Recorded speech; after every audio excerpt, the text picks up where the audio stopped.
ഹരേ Krishna. Shrimad ഭാഗവതത്തിൻ്റെ serial ക്ലാസ്സിലേക്ക് ശ്രീകൃഷ്ണ കഥാമൃതം ഗ്രൂപ്പിലെ എല്ലാ ഭക്തന്മാർക്കും അനന്തപത്മനാഭ സത്സംഗത്തിലെ എല്ലാ ഭക്തന്മാർക്കും വീണ്ടും ഹാർദവമായ സ്വാഗതം. നമ്മൾ 5-ാമത്തെ അധ്യായം നാരദ മഹർഷിയും വ്യാസദേവനും തമ്മിലുള്ള സംഭാഷണത്തിലാണ് എത്തി നിൽക്കുന്നത്. 1-ാമത്തെ ക്യാൻറ്റോയിൽ കഴിഞ്ഞ ക്ലാസ്സിൽ നമ്മൾ നാരദമുനി വന്നിട്ട് വ്യാസദേവൻ, അദ്ദേഹത്തിൻ്റെ ശിഷ്യനാണ് വ്യാസദേവൻ, അദ്ദേഹത്തിൻ്റെ അസംതൃപ്തിക്ക് കാരണം എന്താണെന്ന് കണ്ടുപിടിച്ചു. കാരണം എന്താണ്? ഭഗവാനെക്കുറിച്ച് വേണ്ടും വണ്ണം അദ്ദേഹം വിവരിച്ചിട്ടില്ല. ഇനി അദ്ദേഹത്തിനെ അങ്ങനെ ഭഗവാനെക്കുറിച്ച് വിവരിക്കാൻ വേണ്ടിയിട്ട് പ്രചോദനം കൊടുക്കുകയാണ് ആര്? അദ്ദേഹത്തിൻ്റെ ഗുരു, അതായത് വ്യാസദേവൻ്റെ ഗുരുവായ നാരദ മഹർഷി. എന്ത് പറഞ്ഞിട്ടാണ് പ്രചോദനം കൊടുക്കുന്നത്? ഭക്തിയുടെ ഇമ്പോർട്ടൻസ് പറഞ്ഞിട്ടാണ് പ്രചോദനം കൊടുക്കുന്നത്. ഭക്തി എന്ന് പറഞ്ഞാൽ എന്താണ്? കേവല ഭക്തി, പ്രാധാന്യ ഭക്തി, ഗുണഭാവ ഭക്തി, ഇതൊക്കെ നമ്മൾ കഴിഞ്ഞ ക്ലാസ്സിൽ കേട്ടു. ഇനി ഈ ഭക്തി എന്ന് പറയുന്നത് അതിൻ്റെ വളരെ ഇമ്പോർട്ടൻ്റ് ആയിട്ടുള്ള ഒരു പ്രത്യേകതയും നമ്മൾ കണ്ടു. അതായത് ഒരു അല്പമെങ്കിലും ആ ഭക്തി കിട്ടിക്കഴിഞ്ഞിട്ടുണ്ടെങ്കിൽ, അല്ലെങ്കിൽ ഭക്തിയുത സേവനം ചെയ്ത് കഴിഞ്ഞിട്ടുണ്ടെങ്കിൽ, അഥവാ നമ്മുടെ കണ്ടീഷൻ്റെ അല്ലെങ്കിൽ ബദ്ധ ജീവാത്മാവിൻ്റെ അവസ്ഥ കാരണം നമ്മൾ ഭക്തി കംപ്ലീറ്റ് ചെയ്യാതെ വീണുപോയാലും ശരി, നമുക്ക് ഒരു നഷ്ടവും ഉണ്ടാകുന്നില്ല. കാരണം ആ ഭക്തി എന്ന് പറയുന്നത് തീർന്നിടത്ത് നിന്ന്, അതായത് എപ്പോഴാണോ നിർത്തിയത് അവിടെ നിന്നും വീണ്ടും തുടങ്ങും. ഒരു നഷ്ടവും അതിനില്ല. അത് ഭഗവത്ഗീതയിലും പറയുന്നുണ്ട്. നമ്മൾക്കറിയാം എന്താണ്? സ്വൽപ്പം അപ്യസ്യ ധർമ്മസ്യ ത്രായത്തെ മഹതോ ഭയാത്. വളരെ വലിയ ഭയം. എന്താണ് വളരെ വലിയ ഭയം? മരണഭയം. അതിൽ നിന്നു വരെ ചെറിയ ഒരു ഭക്തി യുധസേവനം ചെയ്താലും നമ്മളെ രക്ഷപ്പെടുത്തും എന്ന് പറയുന്നു. അതായത് ഭക്തി എന്ന് പറയുന്നത് എപ്പോഴും നമ്മൾക്ക് ഒരു അസറ്റാണ്, അല്ലെങ്കിൽ ഒരു സ്വത്താണ്, നഷ്ടപ്പെടാത്ത ഒരു സ്വത്താണെന്നാണ് ആര് പറഞ്ഞത്? വ്യാസദേവനോട് നാരദമുനി പറഞ്ഞത്. ഇനി ബാക്കി എല്ലാം ചെയ്താലും, എന്തൊക്കെ എന്താണ്, ധ്യാനം, കർമ്മം, ചാരിറ്റി, ദാനം, ഓസ്റ്റെറിറ്റി, തപശ്ചര്യ, ഇതൊക്കെ ചെയ്താലും അവസാനം ഭക്തി ഇല്ല എന്നുണ്ടെങ്കിൽ ആ ഭൗതിക ജീവിതം കൊണ്ട് എല്ലാം നഷ്ടപ്പെടും. അതായത് ആ ജീവിതം അവസാനിക്കുമ്പോൾ ഇതുകൊണ്ടുള്ള എല്ലാം നഷ്ടപ്പെടും. ഉദാഹരണത്തിന് ജ്ഞാനത്തിൻ്റെ കാര്യമാണെങ്കിൽ നമ്മൾ കേട്ടു, ഒരാൾ PhD വരെ എടുത്തു, എന്നിട്ട് അദ്ദേഹം മരിച്ചു പോവുകയാണെങ്കിൽ അടുത്ത ജന്മത്തിൽ അയാൾക്ക് PhDയിൽ നിന്നും ഓർമ്മയൊന്നും ഉണ്ടാവില്ല. അടുത്ത ജന്മത്തിൽ വീണ്ടും ABCD എന്ന് തന്നെ പഠിക്കേണ്ടി വരും, അല്ലേ? അപ്പോൾ എന്ത് തന്നെയാണെങ്കിലും ഈ ടെമ്പററി അല്ലെങ്കിൽ നശ്വരമായിട്ടുള്ള കാര്യങ്ങളെല്ലാം, താൽക്കാലികമായിട്ടുള്ള കാര്യങ്ങളെല്ലാം വന്നിട്ട് ഭക്തിയെ പോലെ അല്ല. കാരണം എന്താണ്? അതെല്ലാം നഷ്ടപ്പെടുന്നതാണ് ഈ ജന്മം കൊണ്ട്, അല്ലെങ്കിൽ ഈ ജന്മം തീരുമ്പോൾ. അടുത്ത ജന്മത്തിൽ വീണ്ടും നമ്മൾ അതിനു വേണ്ടി പരിശ്രമിക്കേണ്ടി വരും. പക്ഷെ ഭക്തി അങ്ങനെ അല്ല എന്ന് ഭഗവാൻ എന്ത് ചെയ്യുന്നു? ഭഗവത്ഗീതയിൽ തന്നെ പറയുന്നുണ്ട്. ഭക്തി എപ്പോഴും, അതായത് നമ്മൾ 3 ഉദാഹരണങ്ങൾ കണ്ടു. 1 അജാമിളൻ, 2 ചിത്രകേതു, 3 എന്താണ്? അജാമിളൻ, ചിത്രകേതു, പിന്നെ ആരുടെ കാര്യമാണ് നമ്മൾ കഴിഞ്ഞ തവണ പറഞ്ഞത്? ഓക്കെ, ഒരാളുടെ കാര്യം കൂടി പറഞ്ഞു. ചിത്രകേതു, അജാമിള,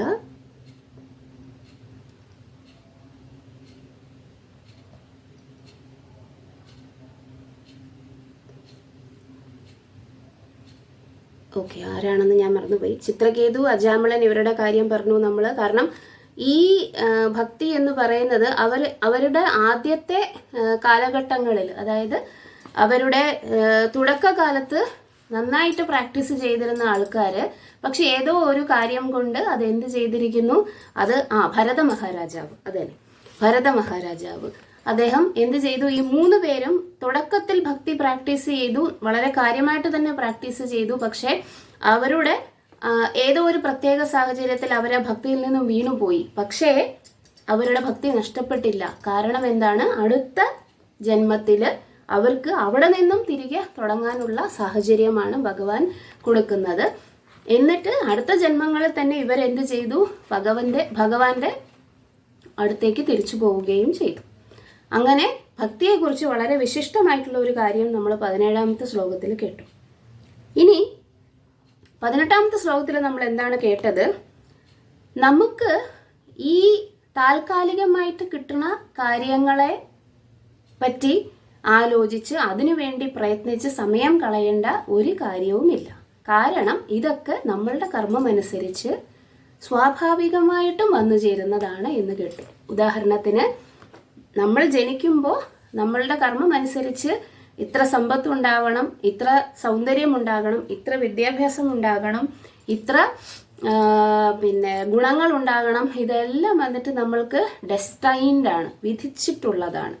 കാരണം നമ്മളുടെ പൂർവ്വജന്മത്തിലുള്ള അല്ലെങ്കിൽ നമ്മൾ ചെയ്തിരിക്കുന്ന പാപവും പുണ്യവും അനുസരിച്ച് ഒരു പ്രത്യേക സാഹചര്യത്തിൽ ജനിക്കുക, ഒരു പ്രത്യേക വീട്ടിൽ ജനിക്കുക, ഒരു പ്രത്യേക മാതാപിതാക്കളുടെ മകനോ മകളോ ആയി ജനിക്കുക, ഒരു പ്രത്യേക ഭർത്താവിനെ കിട്ടുക, ഒരു പ്രത്യേക മക്കളെ കിട്ടുക, ബന്ധുക്കളെ കിട്ടുക, ഇതൊക്കെ വന്നിട്ട് നമ്മുടെ പൂർവ്വജന്മത്തിൻ്റെ കർമ്മത്തിൻ്റെ ഫലമായിട്ട് കിട്ടുന്ന കാര്യങ്ങളാണ്.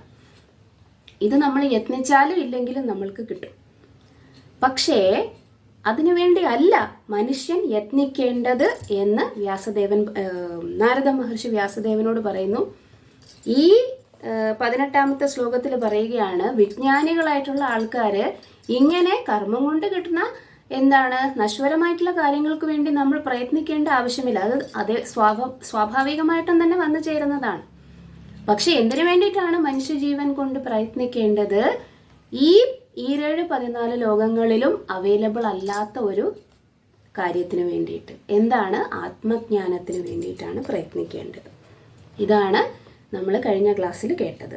18ാമത്തെ ശ്ലോകം വരെയാണ് നമ്മൾ കഴിഞ്ഞ ക്ലാസ്സിൽ എടുത്തത്. ആ ശ്ലോകം? തസ്യൈവ ഹേതോ പ്രയതേത കോവിദോ ന ലഭ്യത്തെ യത് ഭ്രമതാം ഉപരി അഥ. ഉപരി അഥ, മേലേക്ക് പോയാലും താഴേക്ക് പോയാലും. എന്താണ് മേലേക്കെന്ന് ഉദ്ദേശിക്കുന്നത്? ഉപരി ലോകങ്ങളിൽ പോയാലും, താഴേക്ക് എന്നാൽ പാതാള ലോകങ്ങളിലേക്ക് പോയാലും, ഈ 14 ലോകങ്ങളിലേക്ക് പോയാലും അവിടെ എല്ലാം തല്ലഭ്യതേ ദുഃഖവത് അന്യതാ സുഖം. സുഖവും ദുഃഖവും ഓരോ ജീവാത്മാവിൻ്റെയും കർമ്മം അനുസരിച്ച് കിട്ടിക്കൊണ്ടേയിരിക്കും. അതിന് വേണ്ടി പ്രത്യേകിച്ച് പ്രയത്നിക്കേണ്ട ആവശ്യമില്ല എന്നാണ് ആര് പറയുന്നത്? കോവിദ, വിശാരദന്മാരായിട്ടുള്ള ആൾക്കാർ പറയുന്നത്. എന്താണ് പ്രയത്നിക്കേണ്ടത്? നമ്മൾ പ്രയത്നിക്കേണ്ടത് ആത്മജ്ഞാനത്തിന് വേണ്ടിയിട്ടാണ് എന്ന് മനസ്സിലാക്കണം. ഇതാണ് നമ്മൾ കഴിഞ്ഞ ക്ലാസ്സിൽ പറഞ്ഞത്. അപ്പോൾ നമുക്ക് 19ാമത്തെ ശ്ലോകത്തിലേക്ക് കടക്കുന്നതിന് മുമ്പ് ഭഗവാന്റെയും ഗുരുവിൻ്റെ അനുഗ്രഹത്തിന് വേണ്ടി പ്രാർത്ഥിച്ചുകൊണ്ട് ചെറിയൊരു കീർത്തനം ചെയ്യാം. ജയ രാധ മാധവ കുഞ്ച ബിഹാരി ഗോപിജന വല്ലഭ ഗിരിവരധാരി. जय राधा माधव कुंज बिहारी गोपीजन वल्लभ गिरिवरधारी. जय राधा माधव कुंज बिहारी गोपीजन वल्लभ गिरिवरधारी. यशोदानंदना व्रज जनरंजना यशोदानंदना व्रज जनरंजना जमुना तीरवनचारी. जमुना तीरवनचारी. जय राधा माधव कुंज बिहारी गोपीजन वल्लभ गिरिवरधारी. जय राधा माधव कुंज बिहारी गोपीजन वल्लभ गिरिवरधारी. हरे कृष्णा कृष्ण कृष्ण हरे हरे हरे राम राम राम हरे हरे. जय कृष्ण बलराम कृष्ण बलराम जय कृष्ण बलराम. जय गौरनिताय गौरनिताय जय गौरनिताय जय जय प्रभुपाद प्रभुपाद प्रभुपाद जय जय प्रभुपाद जय जय गुरुदेव गुरुदेव गुरुदेव जय जय गुरुदेव। ओम नमो भगवते वासुदेवाय ओम नमो भगवते वासुदेवाय ओम नमो भगवते वासुदेवाय। नमः ओम विष्णुपादाय कृष्णप्रेष्ठाय भूतले श्रीमते भक्तिवेदांत स्वामिन्निधि नामिने नमस्ते सरस्वते देवे गौरवाणी प्रचारिणे निर्विशेष शून्यवादी पाश्चात्य देशधारिणे। जय श्री कृष्ण चैतन्य प्रभु नित्यानंद श्री अद्वैत गदाधरा श्रीवासादि गौर भक्त वृंद। हरे कृष्ण कृष्ण कृष्ण हरे हरे हरे राम राम राम हरे हरे। നമ്മൾ 19ാമത്തെ ശ്ലോകമാണ് എടുക്കാൻ പോകുന്നത്. 1, 5, 19 നാരദ മഹർഷി വ്യാസദേവന് ഇൻസ്ട്രക്ഷൻസ് കൊടുക്കുന്നത്. ഇപ്പം നമ്മൾ കണ്ടുകൊണ്ടിരിക്കുന്ന പാർട്ട് ഭക്തിയുടെ ഇമ്പോർട്ടൻസിനെ കുറിച്ച്, എന്തിനാണ് ഭക്തിയെക്കുറിച്ച് വിവരിക്കേണ്ടത്, ഭഗവാനെക്കുറിച്ച് വിവരിക്കേണ്ടത്, അത് ആ ഇമ്പോർട്ടൻസിനെ കുറിച്ചാണ് ആര് പറഞ്ഞു കൊടുക്കുന്നത്? വ്യാസദേവന് നാരദ മഹർഷി പറഞ്ഞു കൊടുക്കുന്നത്. അപ്പം നമ്മൾ വായിക്കാൻ പോകുന്ന ശ്ലോകം വസന്ത തിലകം എന്ന് പറയുന്ന ഛന്ദസ്സിലാണ് നമ്മൾ വായിക്കുന്നത്. ഇത്രയും നാൾ നമ്മൾ വായിച്ചുകൊണ്ടിരുന്ന അനുഷ്ടുപ്പ് 2 തരത്തിലുള്ള ശ്ലോകങ്ങൾ നമ്മൾ വായിച്ചു. ഒന്ന് 8 സിലബിൾസ് ഉള്ള അനുഷ്ടുപ്പും ഇത് 11 സിലബിൾസ് ഉള്ള വസന്ത തിലകം എന്ന് പറയുന്ന ഒരു ഛന്ദസ്സിലാണ്, ഒരു വൃത്തത്തിലാണ് നമ്മൾ വായിക്കുന്നത്. ഞങ്ങൾക്ക് കഴിഞ്ഞ ആഴ്ച കാലചക്ര കൃഷ്ണദാസ് എന്ന് പറയുന്ന ഒരു പ്രഭുവിൻ്റെ മഹാവിഷ്ണു ഗോസ്വാമി മഹാരാജിൻ്റെ ഡിസൈപ്പിളാണ് അദ്ദേഹം. അദ്ദേഹത്തിൻ്റെ ഒരു ക്ലാസ് ഉണ്ടായിരുന്നു.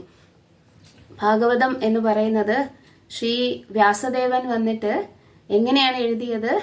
ഈ ഓരോ ശ്ലോകങ്ങളും ഒരു പ്രത്യേക വൃത്തത്തിലാണ് ചൊല്ലുന്നത്. അത് വെറുതെ വായിക്കുകയല്ല ചെയ്യുന്നത്. ഈ പ്രകാരം അതിനെ നന്നായിട്ട് റലിഷ് ചെയ്യണമെങ്കിൽ, അല്ലെങ്കിൽ അതിനെ നന്നായിട്ട് ആസ്വദിക്കണമെന്നുണ്ടെങ്കിൽ എങ്ങനെയാണ് അത് ജപിക്കുന്നത് എന്ന്, അല്ലെങ്കിൽ ആ ശ്ലോകം വായിക്കുന്നത് എന്ന് നമ്മൾ മനസ്സിലാക്കിയിരിക്കണം. അതിനു വേണ്ടിയിട്ട് സംസ്കൃതത്തിൽ പാണിനി എന്ന് പറയുന്ന ഒരു വലിയ വിജ്ഞാനമുള്ള ആള് വന്നിട്ട് ഗ്രാമർ എഴുതിയിട്ടുണ്ട്, സംസ്കൃതത്തിന്റെ ഗ്രാമർ. അതിൻ്റെ അകത്ത് ശ്രീമദ് ഭാഗവതം എഴുതിയിരിക്കുന്ന ആ ഒരു പദ്യങ്ങളൊക്കെ എഴുതിയിരിക്കുന്നത് ഏകദേശം 30ഓളം വൃത്തങ്ങളിലാണ്. അതായത് നമ്മൾ ഭഗവത്ഗീത അനുഷ്ടുപ് ഛന്ദസ്, പിന്നെ അതിനകത്ത് തന്നെ വസന്ത തിലകം, ഉപജാതി എന്ന് പറഞ്ഞ ഒരുപാട് മീറ്ററുകൾ എന്ന് പറഞ്ഞാൽ ഈ പദ്യം വായിക്കുന്നത് അല്ലെങ്കിൽ ചൊല്ലുന്നത് ഈ പ്രത്യേക ഒരു ഈണത്തിലാണ്. അതിനെയാണ് നമ്മൾ മീറ്റർ എന്ന് പറയുന്നത്.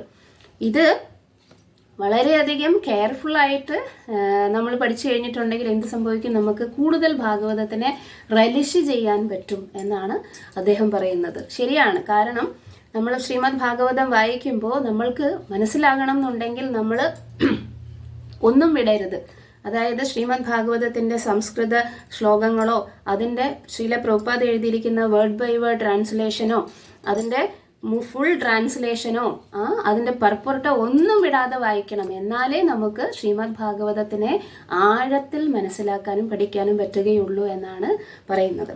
അപ്പോൾ ഈ ഒരു ശ്ലോകം എന്ന് പറയുന്നത് നമ്മൾ ജപിക്കാൻ പോകുന്നത് വസന്ത തിലകം എന്ന് പറയുന്ന വൃത്തത്തിലാണ്. അപ്പോൾ നമുക്ക് നോക്കാം. നമ്മൾ നേരത്തെ ജപിച്ചതും അതേ തന്നെയാണ്. അതിൻ്റെ പേര് ഞാനിന്ന് പറഞ്ഞു എന്നേ ഉള്ളൂ. ഓക്കെ, 19ാമത്തെ ശ്ലോകം. നവൈ ജനോ ജാതു കഥാഞ്ജനാവ്രജേൻ മുകുന്ദ സേവ്യന്യയവദംഗ സംശ്രുതിം സ്മരൻ മുകുന്ദാംഘ്രിയുപഗൂഹനം പുനർ വിഹാതുമിച്ഛേന്നരസഗ്രഹോ ജനാ. न वै जनो जातु कथाञ्जनाव्रजेन् मुकुन्दसेव्यन्ययवदङ्गसंसृतिं स्मरन् मुकुन्दाङ्घ्रियुपगूहनं पुनर्विहातुमिच्छेन्नरसग्रहो जना. न वै जनो जातु कथाञ्जनाव्रजेन् मुकुन्दसेवी अन्यवदङ्गसंश्रुतिं स्मरन् मुकुन्दाङ्घ्रियुपगूहनं पुनर्विहातुमिच्छेन्नरसग्रहो जना. എന്താണ് നമ്മൾ പറയാൻ പോകുന്നത്? ഭക്തന്മാരുടെ ഏറ്റവും പ്രിയപ്പെട്ട ആള് ഭഗവാനാണ് എന്ന് സ്ഥാപിക്കുന്ന ഒരു ശ്ലോകമാണ് ഇത്. ഇവിടെ നമുക്ക് വ്യാസദേവനോട് പറയുകയാണ്, അല്ലയോ വ്യാസദേവ എന്നാര് വിളിക്കുന്നു? നാരദ മഹർഷി. വ്യാസദേവ എന്നല്ല അവിടെ എഴുതിയിരിക്കുന്നത്, അംഗ എന്നാണ് എഴുതിയിരിക്കുന്നത്. നോക്കൂ, മുകുന്ദസേവി അന്യവത് അംഗ. അംഗ എന്ന് പറഞ്ഞാൽ എൻ്റെ ശരീരത്തിൻ്റെ ഒരു ഭാഗം എങ്ങനെയാണോ എനിക്ക് പ്രിയപ്പെട്ടതാകുന്നത് അതേപോലെ പ്രിയപ്പെട്ടവനെയാണ് ആരെന്ന് വിളിക്കുന്നത്? അംഗ എന്ന് വിളിക്കുന്നത്.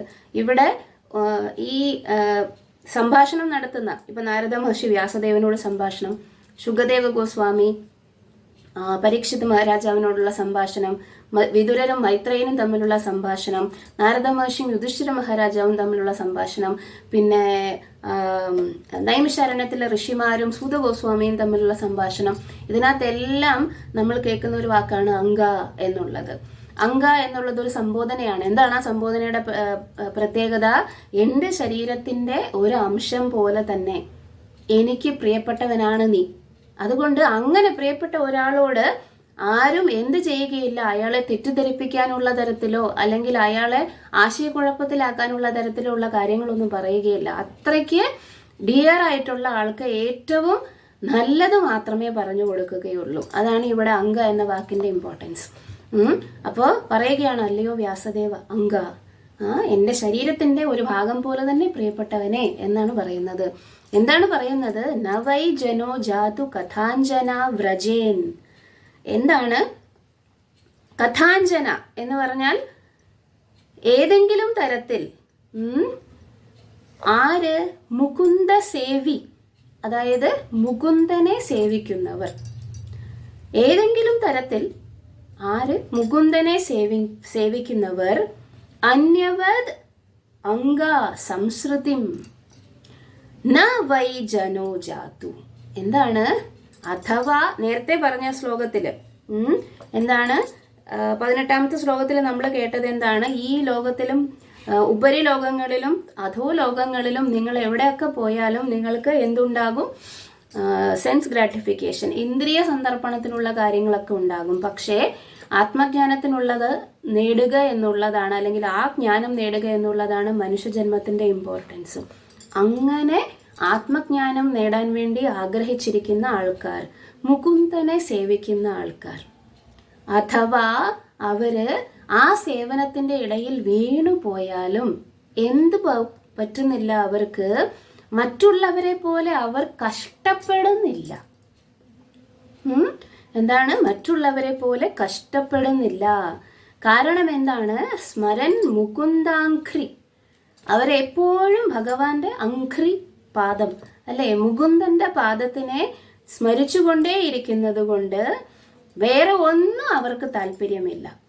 അഥവാ അവര് വീണു പോയാലും ശരി, അവർ അവിടെ നിന്നും തിരികെ എഴുന്നേറ്റ് എങ്ങു വരും? ഭഗവാന്റെ അടുത്തേക്ക് തന്നെ തിരിച്ചു വരാനുള്ള ഭക്തിയുത സേവനം വീണ്ടും പുനരാരംഭിക്കും. ഇതാണ് ഭക്തന്മാരുടെ പ്രത്യേകത എന്ന് പറയുന്നു. അപ്പൊ നോക്കാം നമുക്ക് എന്താ അവിടെ എഴുതിയേക്കുന്നത്. അല്ലയോ പ്രിയ വ്യാസദേവ അംഗ, ഒരു കൃഷ്ണഭക്തൻ മുകുന്ദ സേവി ഏതെങ്കിലും വിധത്തിൽ അധപ്പതിക്കാൻ ഇടയായാലും ജാതു കഥാഞ്ജന വ്രജേൻ. പിന്നെന്താണ്? ഫലാകാംക്ഷികൾ പോലെ ഉള്ളവരുടെ സമാനമായ ഭൗതിക അസ്തിത്വത്തെ അയാൾ നിശ്ചയമായും അനുഭവിക്കുകയില്ല. ഒറ്റ വാക്കിന്റെയാണ് വിവർത്തനം ഇവിടെ പറഞ്ഞേക്കുന്നത്. എന്തിന്റെ? ഭൗതിക അസ്തിത്വം, ഫലാകാംക്ഷികൾ പോലെയുള്ളവരുടെ ഭൗതിക അസ്തിത്വം. ഏത് വാക്കാണത്? സംസ്കൃതിം. സംസ്കൃതി, സംസാരം എന്ന് പറയുന്നത് എന്താണ്? ജനന മരണ ചക്രത്തിനെയാണ് കുറിക്കുന്നത്. അതെന്താണ്? അത് അയാൾ അനുഭവിക്കേണ്ടി വരികയില്ല. കാരണം എന്താണ്? സ്മരൻ മുകുന്ദാഘ്രി ഉപഗൂഹനം. എന്നാൽ ഭഗവാന്റെ പാതാരവിന്ദ സുതയുടെ രുചി ഒരിക്കൽ ആസ്വദിച്ചു കഴിഞ്ഞാൽ വിഹാതും ഇച്ഛേന്ന രസഗ്രഹോ ജന, ആ പരമാനന്ദ നിർവൃതിയെ സ്മരിക്കുകയല്ലാതെ വേറെ യാതൊന്നിലും അയാൾ ഏർപ്പെടുകയില്ല. രസഗ്രഹ എന്നാണ് പറയുന്നത് ഇവിടെ ആരെ? ഭക്തനെ പറയുന്നത്. അപ്പോൾ എന്താണ് നമ്മൾക്ക് ഇതിനകത്ത് നിന്ന് മനസ്സിലാവാനുള്ളത്? വ്യാസദേവനോട് പറയുകയാണ്, ഒരു ഭക്തൻ അഥവാ അയാളുടെ പ്രവർത്തനത്തിന്, ഭക്തിയുത സേവനത്തിനിടയിൽ അധപതിക്കാൻ ഇടയായാലും സാധാരണ ആൾക്കാർ വീണു പോകുന്നത് പോലെ അല്ല. സാധാരണ ആൾക്കാർ എന്ന് പറഞ്ഞാൽ ഭക്തി പ്രാക്ടീസ് ചെയ്യാത്ത ആൾക്കാർ, അവര് അനുഭവിക്കുന്നത് പോലെയുള്ള കഷ്ടപ്പാടുകൾ ആരനുഭവിക്കേണ്ടി വരികയില്ല, ഭക്തൻ അനുഭവിക്കേണ്ടി വരികയില്ല. ഇത് ചിന്തിക്കാനുള്ള ഒരു കാര്യമാണല്ലേ. നമ്മൾ ഇന്നലെ നമ്മളുടെ ക്ലാസ്സിൽ നമ്മളിവിടെ ഒരു ഭഗവത്ഗീത ക്ലാസ് ഉണ്ടായിരുന്നു. ആ ക്ലാസ്സിൽ ഒരാൾ ഒരു സംശയം ചോദിക്കുകയുണ്ടായി. ബ്രഹ്മചാരിമാരും സന്യാസിമാരും പോലെയുള്ള ആൾക്കാർ സദാ ഭഗവാന്റെ പാദത്തെ സേവിച്ചുകൊണ്ട് സദാ ഭഗവാനെ സ്മരിച്ചുകൊണ്ടല്ലേ ജീവിക്കുന്നത്. പക്ഷെ എന്നിട്ടും അവർക്ക് അസുഖങ്ങളും രോഗങ്ങളും കഷ്ടപ്പാടുകളും ഒക്കെ വരുന്നുണ്ടല്ലോ, അതെന്തുകൊണ്ടാണ് എന്ന് ചോദിച്ചു. അപ്പോൾ ഇവിടെ ഇതേ സംശയം തന്നെയാണ് വ്യാസദേവൻ ഉണ്ടാവാൻ സാധ്യത എന്ന് വിചാരിച്ചുകൊണ്ട് നാരദമുനി പറയുകയാണ്, അഥവാ ഭക്തി പ്രാക്ടീസ് ചെയ്യുന്ന ഒരാൾ അയാളുടെ ഭൗതിക അസ്തിത്വത്തിന്റെ എന്തെങ്കിലും ചെറിയ പ്രശ്നങ്ങൾ കൊണ്ട് താഴെ വീണു പോകാൻ ഇടയായാലും അയാളുടെ ഭക്തി നശിച്ചു പോകുന്നില്ല. ആ ഭക്തി അത്രയ്ക്ക് എന്താണ്, വിലപ്പെട്ട ഒന്നാണ്. ഇനി അഥവാ അയാൾ പതിച്ചു പോയാലും അയാൾ സാധാരണക്കാരെ പോലെ അതിൽ നിന്ന് മാറിപ്പോവുകയില്ല, ഭഗവാനെ കുറ്റം പറയുകയില്ല. കാരണം എന്താണ്, ഒരിക്കൽ ഭഗവാന്റെ ഭക്തിയുടെ ടേസ്റ്റ് അല്ലെങ്കിൽ അതിൻ്റെ രസം അനുഭവിച്ച രസഗ്രഹനായിട്ടുള്ള ഭക്തൻ എന്ത് സംഭവിക്കും? എത്ര കഷ്ടപ്പാടുകൾ ഉണ്ടെങ്കിലും ഭഗവാനെ തിരികെ എന്ത് ചെയ്യും? നേടിയെടുക്കാൻ വേണ്ടി ശ്രമിക്കും. ഇതാണ് എന്ത് പറയുന്നത്, വ്യാസദേവൻ പറയുന്നത്. ഇപ്പോൾ നമ്മൾ നേരത്തെ ചോദിച്ച ചോദ്യത്തിന്റെ ഉത്തരം എന്താണ്? നമ്മൾക്ക് ഭൗതികമായിട്ടുള്ള കണ്ണുകൊണ്ട് ആ സന്യാസിയോ ബ്രഹ്മചാരിയോ അനുഭവിക്കുന്ന അസുഖത്തെയോ അല്ലെങ്കിൽ ഉദാഹരണത്തിന് ഒരു ക്യാൻസർ പോലെ വളരെ വേദനാജനകമായിട്ടുള്ള ഒരു ക്യാൻസർ പോലെയുള്ള ഒരു അസുഖം അയാൾക്ക് വന്നു എന്ന് വിചാരിക്കും ഒരു ഭക്തന്.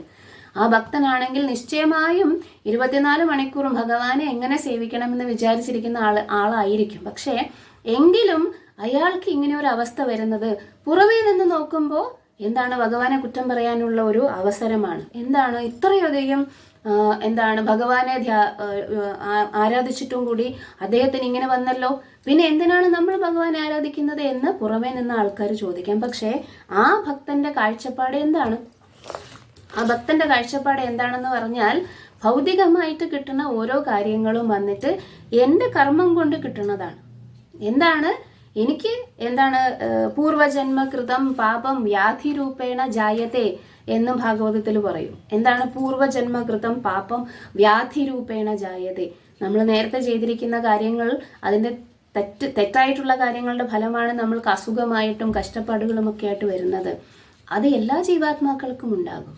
ഭക്തൻ എന്ന് പറയുന്നത് 100% എന്തല്ല, ഇതിന് ഇമ്മ്യൂണല്ല. ഭൗതിക ജീവിതം എന്ന് പറഞ്ഞാൽ ദുഃഖാലയം, അശാശ്വതം. അത് ആരായാലും, ഭക്തനാണെങ്കിലും അല്ലെങ്കിലും. പക്ഷേ ആ ഭക്തൻ എങ്ങനെയാണ് അതിനെ നേരിടുന്നത്? അയാളുടെ അവബോധത്തിനാണ് വ്യത്യാസം വരുന്നത്. ഒരു സാധാരണ മനുഷ്യൻ ഇങ്ങനെ ഒരു ക്യാൻസർ വന്നു കഴിഞ്ഞിട്ടുണ്ടെങ്കിൽ, അല്ലെങ്കിൽ ഒരു ലൈഫ് ത്രെട്ടനിങ്, ജീവന് അപകടമായിരിക്കുന്ന ഒരു അസുഖം വന്നിട്ടുണ്ടെങ്കിൽ അയാൾ എന്ത് വിചാരിക്കും? അയാൾ വന്നിട്ട് ഡിപ്രസ്ഡ് ആകും, നിരാശനാകും. അയാൾ വന്നിട്ട് ആകെപ്പാടെ തകർന്നു പോകും. നമ്മൾ ഒരുപാട് കാണാറുണ്ട് അങ്ങനെയുള്ള ആൾക്കാരെയൊക്കെ. ഒരു ദിവസം സുപ്രഭാതത്തിൽ ഇത്ര നാളും ഒരു കുഴപ്പമില്ലാതിരുന്ന ഒരാൾക്ക് ഒരു വളരെ സീരിയസ് ആയിട്ടുള്ള ഒരു അസുഖം ഡയഗ്നോസ് ചെയ്താൽ അയാൾ നിരാശനായി പോകും. പക്ഷേ മച്വർ ആയിട്ടുള്ള, ശ്രദ്ധിക്കണം, മച്വർ ആയിട്ടുള്ള എന്നുള്ള വാക്ക് വളരെയധികം ഇമ്പോർട്ടൻ്റ് ആണ്. പാകത വന്ന ഭക്തൻ. എന്താണ് ഭക്തന്റെ പാകത എന്ന് പറയുന്നത്? What ever comes Krishna will protect me. എവിടെ നിന്നും? ഭൗതിക സാഗരത്തിൽ നിന്നും. ഈ അസുഖത്തിൽ നിന്നും പ്രൊട്ടക്ട് ചെയ്യും എന്നല്ല വിചാരിക്കുന്നത്. മാരേ കൃഷ്ണ രാഖേ ഖേ, രാഖേ കൃഷ്ണ മാരേ ഖേ. ഇതാണ് ബംഗാളിയിൽ ഒരു ചൊല്ലുള്ളത്. എന്താണ്? മാരേ കൃഷ്ണ രാഖേ ഖേ. എന്നെ മരണപ്പെടണം, അതായത് ഞാൻ മരണപ്പെടണമെന്ന് ഭഗവാൻ വിധിച്ചിട്ടുണ്ടെങ്കിൽ രാഖേ ഖേ, ആരാണ് പിന്നെ എന്നെ രക്ഷിക്കാൻ വരിക? രാഖേ കൃഷ്ണ മാരേഖേ, രക്ഷിക്കണം എന്ന് വിചാരിച്ചിട്ടുണ്ടെങ്കിൽ, ഭഗവാൻ വിചാരിച്ചിട്ടുണ്ടെങ്കിൽ പിന്നെ ആരാണ് എന്നെ ഉപദ്രവിക്കാൻ വരുന്നത്? ഇത് രണ്ടും ഒരു ഭക്തന് ഒരുപോലെയാണ്.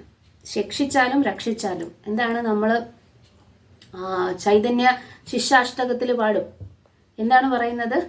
ആശ്ലിഷ്യവാ പാദരദാം പിനഷ്ടുമാം അദർശനാനുമരുമഹതാം കരോതു വാം യഥാ തഥാ വാപി തഥാതു ലംപടോ മത് പ്രാണനാഥസ്തു സയേവ നാപര.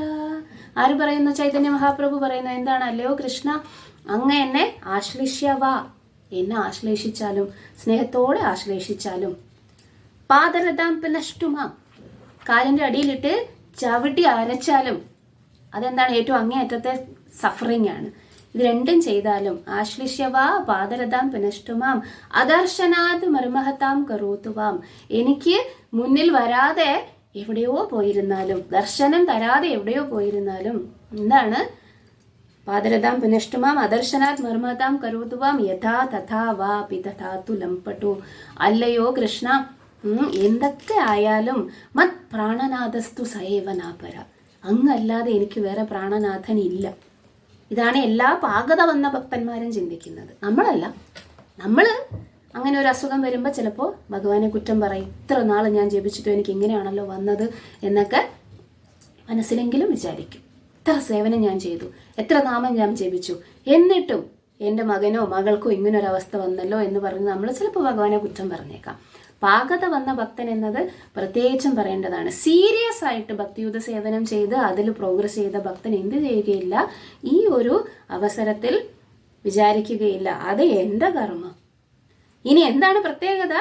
ആ കർമ്മത്തിനെ ഏറ്റവും കൂടുതലായിട്ട് വന്നത് എന്തിനാണ്? അതിനെ പെട്ടെന്ന് തന്നെ നശിപ്പിച്ച് ഇല്ലാത്ത, അതായത് കർമ്മമേ ഇല്ലാത്ത അവസ്ഥയിലേക്ക് എന്നെ തിരികെ കൊണ്ടുപോകാൻ വേണ്ടിയിട്ടാണ്. കാരണം ഞാൻ ഭക്തിയുത സേവനം ചെയ്തു കഴിഞ്ഞാൽ എൻ്റെ മരണസമയത്ത് ഭഗവാനെ എനിക്ക് ഓർമ്മ വന്നു കഴിഞ്ഞാൽ എന്ത് സംഭവിക്കും? എനിക്ക് തിരികെ ഭഗവാന്റെ അടുത്ത് പോകാൻ പറ്റും. അയാളുടെ അവബോധത്തിലാണ് വ്യത്യാസമുള്ളത്. അയാളുടെ അസുഖവും ഭൗതികവാദിയുടെ അസുഖവും ഒരുപോലെ തന്നെയാണ്. അയാൾ അനുഭവിക്കുന്ന വേദനയും ഭൗതികവാദി അനുഭവിക്കുന്ന വേദനയും ഒന്നുപോലെ തന്നെയാണ്. പക്ഷെ ഭൗതികവാദിയുടെ അവബോധം അല്ല ഭക്തന്റെ അവബോധം എന്ന് പറയുന്നത്. ഭക്തന്റെ അവബോധം എന്താണ്? മാരേ കൃഷ്ണ രാഖേക്കേ, രാഖേ കൃഷ്ണ മാരേക്കേ. എന്നെ ഭഗവാൻ പ്രൊട്ടക്ട് ചെയ്യുമെങ്കിൽ പിന്നെ എന്ത് ഭൗതിക അവസ്ഥയ്ക്കാണ് എന്നെ തളർത്താൻ കഴിയുന്നത്? ഒരുപാട് ഭക്തന്മാരുടെ എക്സാമ്പിൾ ഉണ്ട്. ഒരുപാട് ഭക്തന്മാരുടെ, ഇസ്കോണിൽ ഒരുപാട് സന്യാസിമാരുടെ എക്സാമ്പിളും ഉണ്ട്. ഇപ്പോഴും അല്ലെ, ജയപതാക മഹാരാജനെ പോലെ വീൽ ചെയറിൽ ഇരുന്നുകൊണ്ട് പ്രീച്ച് ചെയ്യുന്ന, എത്രത്തോളം ഭൗതികമായിട്ടുള്ള അസുഖങ്ങൾ വന്നിട്ടും തളർത്താൻ കഴിയാത്ത ഒരുപാട് പരിശുദ്ധ ഭക്തന്മാരുണ്ട്. അതേപോലെയുള്ള ആ ഒരു ഭക്തിയിലേക്ക്, പാകത വന്ന ഭക്തിയിലേക്ക് വന്നാൽ മാത്രമേ നമുക്കത് മനസ്സിലാവുകയുള്ളൂ. അപ്പോൾ ഇവിടെ വ്യാസദേവൻ പറയുന്ന, നാരദ മഹർഷി വ്യാസദേവനോട് പറയുന്ന എന്താണ്? ഇവിടെ പ്രഭുപാദ് വളരെ മനോഹരമായിട്ടൊരു എക്സാമ്പിൾ പറഞ്ഞിട്ടുണ്ട്. എന്താണ്? രണ്ട് കുട്ടികളെ കമ്പയർ ചെയ്യുകയാണ്. ഒരു കുട്ടി എന്ന് പറയുന്നത് അനാഥനായിട്ടുള്ള ഒരു കുട്ടിയാണ്. രണ്ടാമത്തെ കുട്ടി എന്ന് പറയുന്നത് ഒരു കിങ്ങിന്റെ മകനാണ്, ഒരു രാജാവിന്റെ അല്ലെങ്കിൽ ഒരു വലിയ സമ്പന്നന്റെ മകനാണ്. ഇവർ രണ്ടുപേരും വഴിതെറ്റിപ്പോയി കഴിഞ്ഞിട്ടുണ്ടെങ്കിൽ ആ ഓർഫൻ അല്ലെങ്കിൽ എന്താണ് അനാഥനായിട്ടുള്ള കുട്ടിയെ അവന് നോക്കാൻ അല്ലെങ്കിൽ അവനെ സംരക്ഷിക്കാൻ വേണ്ടിയിട്ട് ആരും വരുമെന്ന് അവന് പ്രതീക്ഷിക്കുകയില്ല. കാരണം അനാഥനാണ്. പക്ഷേ മറ്റേ കുട്ടി അതുപോലെയല്ല. ആ കുട്ടി എന്ത് നീചമായിട്ടുള്ള ഭൗതിക സാഹചര്യങ്ങളിലാണ് ഇപ്പോൾ ജീവിക്കുന്നതെങ്കിലും അച്ഛൻ തിരക്കി കണ്ടുപിടിച്ച് എന്നെ തിരികെ ഈ ഭൗതിക സാഗരത്തിൽ അല്ലെങ്കിൽ ഈ ഭൗതികമായിട്ടുള്ള മോശമായിട്ടുള്ള അവസ്ഥയിൽ നിന്നും കൊണ്ടുപോകുമെന്ന് ആർക്കും ഉറപ്പുണ്ട്? ആ ധനികനായിട്ടുള്ള അല്ലെങ്കിൽ ആ രാജാവിൻ്റെ മകന് ഉറപ്പുണ്ട്. അപ്പം നമ്മളെല്ലാവരും ജീവാത്മാക്കൾ എല്ലാവരും ആരുടെ മക്കളാണ്? ഭഗവാന്റെ മക്കളാണ്. ഒരിക്കലും ഭഗവാനെ സുഹൃത്ത് എന്നാണ് പറയുന്നത്. സുഹൃത്ത് എന്ന് പറഞ്ഞാൽ എന്താണ്? ഹൃദയത്തോട് ചേർന്നിരിക്കുന്നവൻ എന്നാണ്. ഭഗവാനല്ല ഒരിക്കലും നമ്മൾക്ക് ഈ തരത്തിലുള്ള ക്രൂരതയും കഷ്ടപ്പാടുകളും ഒക്കെ തരുന്നത്. നമ്മൾ ചിലപ്പോൾ പറയും ഭഗവാനോട്, എന്തു ക്രൂരനാണ് ഭഗവാൻ. നമ്മൾ പലപ്പോഴും ആൾക്കാരെ നമ്മളോട് പറയാറുണ്ട്, ഇത്ര കഷ്ടപ്പാടുകളൊക്കെ വരുമ്പോഴേക്കും അവർ നല്ല കാലം വരുമ്പോൾ അവർ ഭഗവാനെ ചിന്തിക്കുകയില്ല. പക്ഷെ അവർക്ക് എന്തെങ്കിലും കഷ്ടപ്പാടുകൾ വന്നു കഴിഞ്ഞിട്ടുണ്ടെങ്കിൽ അവർ ആദ്യം കുറ്റം പറയുന്നത് എന്താണ്? എത്ര ക്രൂരനാണ് ദൈവം. നിഷ്കളങ്കരായ കുട്ടികൾക്ക് അല്ലെങ്കിൽ ഒന്നും അറിയാത്ത ഒരു പാപവും ചെയ്യാത്ത ആൾക്കാർക്ക് ഇങ്ങനെയൊക്കെ വന്നല്ലോ. അതൊക്കെ നമ്മൾ കേൾക്കുമ്പോൾ എന്ത് മനസ്സിലാക്കണം? ആ ചിന്ത എന്ന് പറയുന്നത് ഭഗവാനിൽ വിശ്വാസം ഇല്ലാത്തത് കൊണ്ടാണ് സംഭവിക്കുന്നത്. സുഹൃത്ത് എന്ന് പറയുന്ന ഭഗവാൻ ഒരിക്കലും ഒരു ജീവാത്മാവിനെ എന്ത് സംഭവിക്കുകയില്ല, ചീത്ത അല്ലെങ്കിൽ ദുഃഖിക്കണമെന്ന് ആഗ്രഹിക്കുകയില്ല. അതുകൊണ്ടാണല്ലോ ഭഗവാൻ നമ്മുടെ കൂടെ ഏത് ശാരീരിക അവസ്ഥയിലും വരുന്നത് പരമാത്മാവായിട്ട്. എന്താണ് ഈ ദുഃഖത്തിന് കാരണം? നമ്മുടെ തന്നെ കർമ്മത്തിന്റെ ഫലമായിട്ട് നമ്മൾക്ക് കിട്ടുന്ന, നമ്മളുടെ ആഗ്രഹത്തിന്റെ ഫലമായിട്ട് നമ്മൾ ചെയ്തു കൂട്ടുന്ന കർമ്മത്തിന്റെ ഫലമായിട്ട് കിട്ടുന്നതാണ് നമ്മൾക്ക് ഈ സുഖവും ദുഃഖവും ഒക്കെ.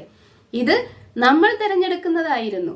എന്ത്? ഈ സുഖം വേണോ ദുഃഖം വേണോ എന്നുള്ളത്. ഭഗവാൻ അതിൻ്റെ അകത്ത് ഉപദ്രഷ്ട അനുമന്ത, എന്താണ് അതിനെ? ഓവർസിയർ ആൻഡ് പെർമിറ്റർ എന്ന് 2 വാക്കുകളുണ്ട്. ഉപദ്രഷ്ട അനുമന്ത. ഉപദ്രഷ്ട എന്ന് പറഞ്ഞാൽ ഓവർസിയർ, അനുമന്ത എന്ന് പറഞ്ഞാൽ പെർമിറ്റർ. എന്താണ് ഒരു ജീവാത്മാവിന്റെ ആഗ്രഹം? ഭൗതികമായിട്ടുള്ള അവസ്ഥയിലേക്ക് പോകണം, ഭഗവാനെ മറന്നുകൊണ്ട് ജീവിക്കണം. ഭഗവാൻ ഒരിക്കലും അയാളുടെ ഇൻഡിപെൻഡൻസിൽ, സ്വാതന്ത്ര്യത്തിൽ കൈകടത്തുകയില്ല. തഥാസ്തു, നിനക്ക് അങ്ങനെയാണ് ആഗ്രഹമെന്നുണ്ടെങ്കിൽ ശരി, അങ്ങനെ ആയിക്കോട്ടെ. ഉപദ്രഷ്ട അനുമന്ത. പക്ഷെ ഭഗവാൻ ഒരിക്കലും നമ്മളെ ഭൗതികമായിട്ടുള്ള സാഹചര്യത്തിലേക്ക് തള്ളിവിട്ടിട്ട് ശരി എന്നെ റിബൽ ചെയ്ത് പോയതല്ല, നീ പോയി അവിടെ അനുഭവിക്കുന്നു പറഞ്ഞ് മാറി നിൽക്കുകയില്ല. ഏത് ശരീരത്തിലാണെങ്കിലും കൂടെ വരും. എന്താണ്? പരമാത്മേതി ചാപ്യുക്തോ, അതായത് പരമാത്മാവ് എന്ന പേരിൽ നമ്മളുടെ ഹൃദയത്തിൽ തന്നെ ഭഗവാൻ ഇരിക്കുന്നുണ്ട്. അപ്പോൾ നമ്മളുടെ ശരീരം കൊണ്ട് നമ്മൾ ചെയ്യുന്ന എല്ലാ കാര്യങ്ങളും പെർമിറ്റ് ചെയ്യുന്നത് ആരാണ്? ഭഗവാനാണ്. സുഖമാണെങ്കിലും ദുഃഖമാണെങ്കിലും എല്ലാം വന്നിട്ട് നമ്മളുടെ തന്നെ കർമ്മത്തിന്റെ ഫലം കൊണ്ടാണ് നമ്മൾക്ക് കിട്ടുന്നത്. എന്ത് ക്യാൻസർ വന്നാലും, എന്ത് സാമ്പത്തിക സ്ഥിതി മോശമായാലും, എന്ത് തരത്തിലുള്ള അവസ്ഥകൾ വന്നാലും അതൊക്കെ എൻ്റെ തിരഞ്ഞെടുത്ത ആ കർമ്മത്തിന്റെ ഫലമായിട്ട് കിട്ടിയ പ്രതികർമ്മം കൊണ്ടാണ് കിട്ടുന്നത്. അതിനകത്ത് ഭഗവാനെ കുറ്റം പറഞ്ഞിട്ട് കാര്യമില്ല. കാരണം ഞാനാണ് ആഗ്രഹിച്ചത് ഇങ്ങനത്തെ അവസ്ഥയിൽ വന്നു പോരാൻ വേണ്ടിയിട്ട്. ഞാൻ പാപമൊന്നും ചെയ്തിട്ടില്ല എന്നോ ഞാൻ നിഷ്കളങ്കനാണെന്നോ പറയാൻ ആർക്കും കഴിയുകയില്ല. കാരണം എത്ര കോടി ജന്മങ്ങൾ നമ്മൾ എടുത്തിട്ടുണ്ട്, അതിനകത്തെല്ലാം നമ്മൾ എത്രയധികം പാപങ്ങൾ ചെയ്തിട്ടുണ്ടെന്ന് കണക്ക് വെക്കാൻ പറ്റുകയില്ല. മരണത്തോടുകൂടി നമ്മളുടെ ഓർമ്മ നശിക്കുമ്പോൾ നമ്മൾ ആ കണക്കും മറക്കും. എന്നിട്ട് നമ്മൾ ചിന്തിക്കുന്നത് ഈ 5 വയസ്സുള്ള കുട്ടി 1 വയസ്സ് മുതൽ 5 വയസ്സ് വരെ ഒരു പാപവും ചെയ്തിട്ടില്ലല്ലോ എന്നാണ്. പക്ഷെ അതിന്റെ പൂർവ്വജന്മത്തിൽ അത് എന്തോരം പാപങ്ങൾ ചെയ്തിട്ടുണ്ടെന്നുള്ള കണക്ക് നമുക്കില്ല. പക്ഷെ ലോ ഓഫ് കർമ്മ, അതായത് കർമ്മത്തിന്റെ നിയമത്തിന് ആ കണക്കുണ്ട്. അതിനനുസരിച്ചാണ് എല്ലാവർക്കും ഓരോ തരത്തിലുള്ള റിസൾട്ട് വരുന്നതും. അപ്പോൾ ആ സമയത്ത് ഭഗവാനെ കുറ്റം പറഞ്ഞിട്ട് കാര്യമില്ല. കാരണം എന്താണ്? പാകത വന്ന ഭക്തൻ എന്ത് മനസ്സിലാക്കണം? ദിസ് ഈസ് മൈ കർമ്മ, ഇത് എന്റെ കർമ്മം കൊണ്ട് പ്രതിഫലം കൊണ്ട് കിട്ടുന്നതാണ് എനിക്ക്. ഈ സമയത്ത് എന്താണ് ഞാൻ ചെയ്യേണ്ടത്? ഇതിങ്ങനെ ബേൺ ചെയ്തു പോകും. ഇനി ഒരു ജന്മം എടുത്താൽ വീണ്ടും എനിക്ക് കർമ്മവും പ്രതികർമ്മവും അതിന്റെ ബന്ധനവും അനുഭവിക്കേണ്ടി വരും. എന്താണ് അപ്പോൾ നല്ലത്? ഈ ജന്മം കൊണ്ട് എനിക്ക് ഇത് നിർത്താൻ എന്തെങ്കിലും വഴിയുണ്ടോ എന്ന് ആലോചിക്കുകയാണ് വേണ്ടത്. എന്താണ് നിർത്താനുള്ള വഴി? എന്താണ് തിരികെ അദ്ദേഹത്തിന്റെ സ്ഥലത്തേക്ക്, അതായത് ഭഗവാന്റെ അടുത്തേക്ക് പോയി കഴിഞ്ഞിട്ടുണ്ടെങ്കിൽ തിരിച്ചു വരേണ്ട ആവശ്യമില്ല, അല്ലേ? ആ ബ്രഹ്മ ഭുവന ലോക പുനരാവർത്തിനോ അർജുന. ആ ബ്രഹ്മഭുവന ലോക, ബ്രഹ്മദേവന്റെ ലോകത്തിൽ നിന്നും ഈ 14 ലോകങ്ങളിൽ എവിടെയാണെങ്കിലും പുനരാവർത്തിനോ അർജുന, അല്ലയോ അർജുന, ആൾക്കാര് ജീവാത്മാക്കൾ മരണം ജനനം എന്നുള്ള ചക്രത്തിൽ തിരിഞ്ഞുകൊണ്ടേയിരിക്കും. മാം ഉപേത്യതു കൗന്തേയ, കൗന്തേയ അല്ലയോ കുന്തിപുത്ര, മാം ഉപേത്യ, എന്നെ അഭയം പ്രാപിച്ചു കഴിഞ്ഞിട്ടുണ്ടെങ്കിൽ പുനർജന്മന വിദ്യത്തെ, വീണ്ടും പുനർജനിക്കേണ്ടി വരികയില്ല. പുനർജനിക്കേണ്ടി വന്നാലല്ലേ നമ്മൾക്ക് വീണ്ടും ഭൗതിക സാഗരത്തില് ജന്മമൃത്യു ജരാവ്യാധി ദുഃഖദോഷാനുദർശനമൊക്കെ അനുഭവിക്കേണ്ടി വരികയുള്ളൂ. അപ്പൊ ഇന്റലിജന്റ് ആയിട്ടുള്ള ആൾക്കാർ എന്ത് വിചാരിക്കും? ഈ ജന്മത്തില് എങ്ങനെയെങ്കിലും പാകത വന്ന പരിശുദ്ധ ഭക്തനായി മാറണം, അതിനുവേണ്ടി പ്രയത്നിക്കണം. സിമ്പിൾ, അത്രയേ ഉള്ളൂ. ഇത് വ്യാസദേവൻ എന്ത് ചെയ്യാൻ? വ്യാസദേവൻ ഈ കാര്യത്തെ എല്ലാവർക്കും മനസ്സിലാക്കി കൊടുക്കണം എന്ന് നാരദ മഹർഷി ആഗ്രഹിക്കുന്നു. അപ്പൊ നാരദ മഹർഷി പറയുകയാണ്, 19ാമത്തെ ശ്ലോകം എന്താണ്? ഒരു പ്രാവശ്യം ഭഗവാന്റെ സേവനത്തിൽ വ്യാപൃതനായി ഭക്തിയില് രസം കിട്ടിയ ആള് എന്ത് ചെയ്യുകയില്ല, അഥവാ വീണു പോയാലും അയാൾ തിരിച്ച് അവിടെ നിന്നും റീസ്റ്റാർട്ട് ചെയ്യും എന്നാണ് ആര് പറയുന്നത്? നാരദ മഹർഷി വ്യാസദേവനോട് പറയുന്നത്. ഇനി 20ാമത്തെ ശ്ലോകം. 20ാമത്തെ ശ്ലോകം എന്ന് പറയുന്നത് 20 മുതൽ 22 വരെയുള്ള ശ്ലോകങ്ങൾ, 20, 21, 22, ഈ 2 ശ്ലോകങ്ങളും എന്താണ് ചെയ്യുന്നത്? 3 ശ്ലോകങ്ങളും പറയുന്നത് അതുകൊണ്ട് അല്ലയോ വ്യാസദേവ, താങ്കൾ ഭഗവാന്റെ നാമരൂപ ഗുണ ഇത്യാദി ലീല, നാമരൂപ ഗുണ ലീല ഇത്യാദി കാര്യങ്ങളെക്കുറിച്ച് വിവരിക്കണം എന്ന് ഇൻസ്ട്രക്ഷൻ കൊടുക്കുകയാണ്. 20th ശ്ലോകം നമുക്ക് വായിക്കാം. ഇദം ഹി വിശ്വം ഭഗവാനിവേതരോ യതോ ജഗത്സ്ഥാന നിരോധ സംഭവ തദ്ധി സ്വയം വേദ ഭവാംസ്തഥാപി തേ പ്രദേശമാത്രം ഭവതാ പ്രദർശിതം. ഇദം ഹി വിശ്വം ഭഗവാനിവേതരോ യതോ ജഗത്സ്ഥാന നിരോധ സംഭവ തദ്ധി സ്വയം വേദ ഭവാംസ്തഥാപി തേ പ്രാദേശമാത്രം ഭവതാ പ്രദർശിതം. ഇദം ഹി വിശ്വം ഭഗവാനിവേതരോ യതോ ജഗത്സ്ഥാന നിരോധ സംഭവ തദ്ധി സ്വയം വേദ ഭവാംസ്തഥാപി തേ പ്രാദേശമാത്രം ഭവതാ പ്രദർശിതം. എന്തു പറയുന്നു? ഇദം ഹി വിശ്വം ഭഗവാൻ, ഈ കാണുന്ന വിശ്വമെല്ലാം ഭഗവാൻ തന്നെയാണ്. ഭഗവാൻ, വിശ്വം എന്ന് പറഞ്ഞാൽ ഉദ്ദേശിക്കുന്നത് പ്രപഞ്ചം. ഇദം ഹി വിശ്വം ഭഗവാൻ, ഈ കാണുന്ന വിശ്വമെല്ലാം ഭഗവാനാണ്. ഇവേ ഇതര, അതുപോലെ തന്നെ അദ്ദേഹം അതിൽ നിന്നും ഡിഫറൻറ്റുമാണ്. യതോ ജഗത് സ്ഥാന നിരോധ സംഭവ, ഈ പ്രപഞ്ചത്തെ സ്ഥാന നിലനിർത്തുന്നതും നിരോധ പ്രളയം കൊണ്ട് നശിപ്പിക്കുന്നതും സംഭവ നിർമ്മിക്കുന്നതും അല്ലെങ്കിൽ സൃഷ്ടിക്കുന്നതും തദ്ധി സ്വയം, ആ ഭഗവാൻ തന്നെയാണ്. ഇനി ഇത് അങ്ങേക്ക് അറിയാം അല്ലയോ വ്യാസദേവ? എന്താണ് അങ്ങേക്ക് ഇതറിയാം? സ്വയം വേദ ഭവാൻ അല്ലേ?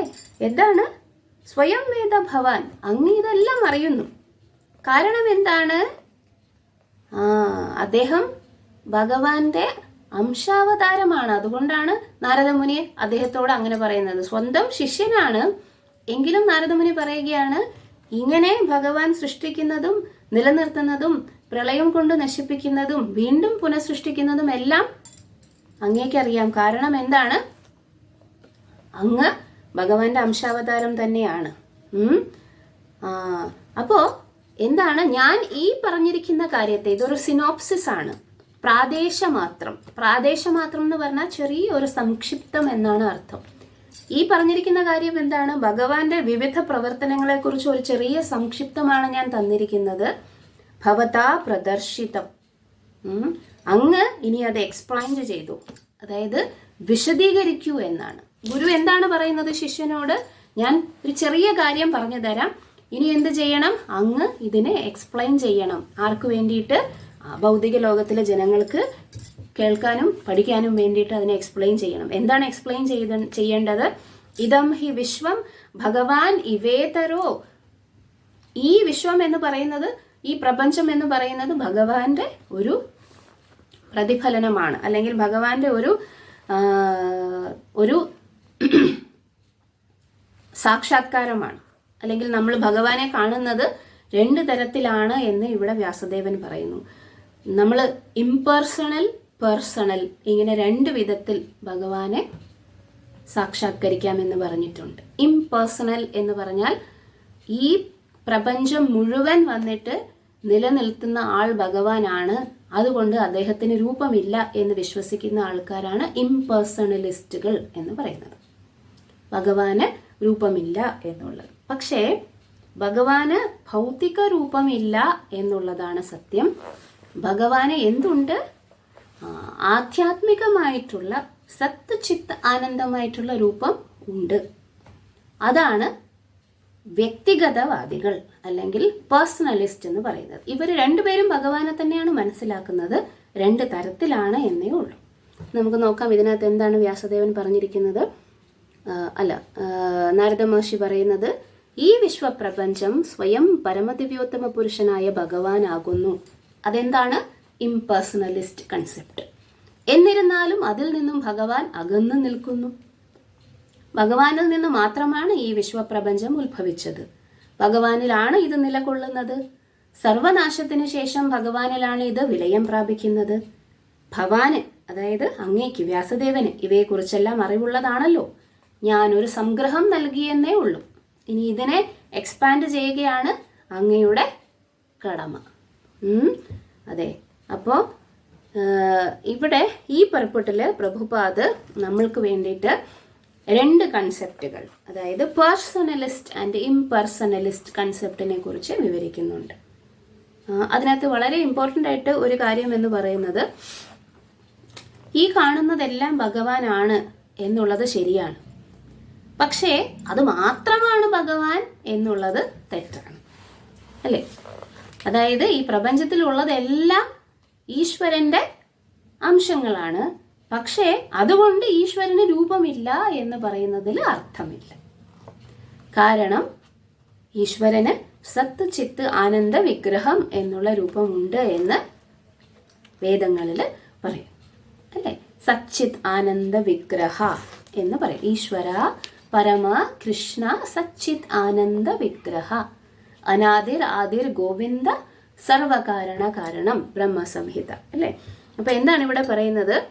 ഒരു മരത്തിന്റെ ഇലയും പൂവും കായും ശിഖരങ്ങളും തടിയും എല്ലാം മരത്തിന്റെ വ്യത്യസ്ത ഭാഗങ്ങളാണ്. പക്ഷെ അതെല്ലാം കൂടി ചേർന്ന് ഒരു മരമാണ്. അതിനൊരു രൂപമുണ്ട്. ഇല, പൂവ്, കായ് ഇങ്ങനെ സെപ്പറേറ്റ് എടുത്താൽ എന്തില്ല? അത് മരമാവുകയില്ല. അത് ഫുൾ ആണെങ്കിൽ മാത്രമേ മരമാവുകയുള്ളൂ. അതേപോലെ തന്നെ ഭഗവാന് ഭൗതിക പ്രപഞ്ചം, നമ്മളത് കാണുന്ന, കണ്ണുകൊണ്ട് കാണുന്ന ഈ എക്സ്പാൻഡ് ചെയ്തിരിക്കുന്ന ഭൗതിക പ്രപഞ്ചം മാത്രമല്ല, ഒരുപാട് ആധ്യാത്മിക പ്രപഞ്ചങ്ങളുമുണ്ട്. അതിലെല്ലാം ജീവാത്മാക്കളുമുണ്ട്. അതെല്ലാം എന്താണ്? ഭഗവാന്റെ എക്സ്പാൻഡഡ് എനർജിയാണ്. പക്ഷേ അങ്ങനെ എക്സ്പാൻഡ് ചെയ്തിരിക്കുന്നത് കൊണ്ട് ഭഗവാന് രൂപമില്ല എന്ന് പറയുന്നതിൽ അർത്ഥമില്ല. കാര്യം എന്താണ്? ഭഗവാന്റെ രൂപത്തെക്കുറിച്ച് ഒരുപാട് വേദങ്ങളിലും പുരാണങ്ങളിലും എന്ത് ചെയ്തിട്ടുണ്ട്? വിവരിച്ചിട്ടുണ്ട്. എന്താണ്? ഭഗവത്ഗീതയിലെ അവസാനം 13ാമത്തെ അധ്യായത്തിൽ വിശ്വരൂപം എന്ന് പറയുന്ന ഭാഗത്ത് അർജുനൻ ഈ തരത്തിലുള്ള വിശ്വരൂപം, അതായത് കാലരൂപം എന്ന് പറയുന്ന വിശ്വരൂപത്തെ കണ്ട് പേടിച്ചിട്ട് ഭഗവാനോട് പറയുന്നു, എനിക്ക് ഇത് കണ്ടിട്ട് എന്ത് ചെയ്യുന്നു? പേടിയാകുന്നു, ഭയമാകുന്നു. അങ്ങയുടെ സൗമ്യവപു, അതായത് എല്ലാവർക്കും കാണാൻ പറ്റാത്ത തരത്തിലുള്ള രൂപമാണ് എൻ്റേത് എന്ന് ഭഗവാൻ പറഞ്ഞിട്ട് തൻ്റെ ശ്യാമസുന്ദര രൂപം ഭഗവാൻ കാണിച്ചു കൊടുക്കുന്നുണ്ട്.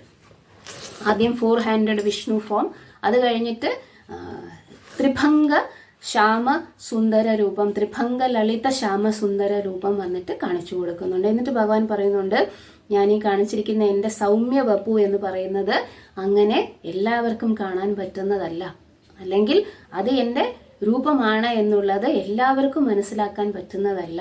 ആർക്കാണ് മനസ്സിലാക്കുക? ഭക്തന്മാർക്ക് മാത്രമേ മനസ്സിലാവുകയുള്ളൂ. കാരണം എന്താണ്? പ്രേമാഞ്ജന ചുരിത ഭക്തി വിലോചനേന. അവരെങ്ങനെയാണ് ഭഗവാനെ കാണുന്നത്? പ്രേമത്തിന്റെ അഞ്ജനം എഴുതിയ കണ്ണുകൾ കൊണ്ടാണ് കാണുന്നത്. സന്ത സദൈവ ഹൃദയേഷു വിലോകയന്തി.